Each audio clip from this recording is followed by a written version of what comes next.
விஜய் தொலைக்காட்சியில் இலசுகள் விரும்பி பார்க்கும் ஒரு சீரியலாக மகாநதி உள்ளது.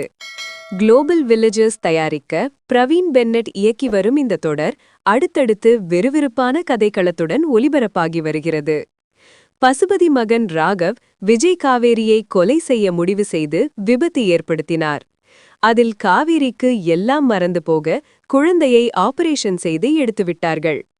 விஜயிடம் அவரது குடும்பத்தினர் காவேரி இறந்துவிட்டார் என கூறி குழந்தைக்காக வாழ என சமாதானம் செய்கிறார்கள்.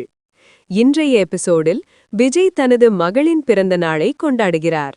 சென்னையில் இருந்து காங்கீபுரத்திற்கு சென்று விட்டார். பாட்டி இறந்து விடுகிறார். காவேரி குடும்பமும் கொடைக்கானலுக்கு செல்லவில்லை. தற்போது மகாநதி சீரியலின் புதிய ப்ரோமோவில் காவேரி தனக்கு பெரிய பள்ளியில் வேலை கிடைத்துள்ளதாக கூறுகிறார். இன்னொரு பக்கம் விஜய் தனது மகளை பள்ளிக்கு அனுப்பப் போகிறேன் என கூறுகிறார். விஜய் தனது மகளுக்கு காவேரி என்றே பெயர் வைத்துள்ளார். விரைவில் 2 காவேரியின் சந்திப்பு நடக்கும் என எதிர்பார்க்கப்படுகிறது.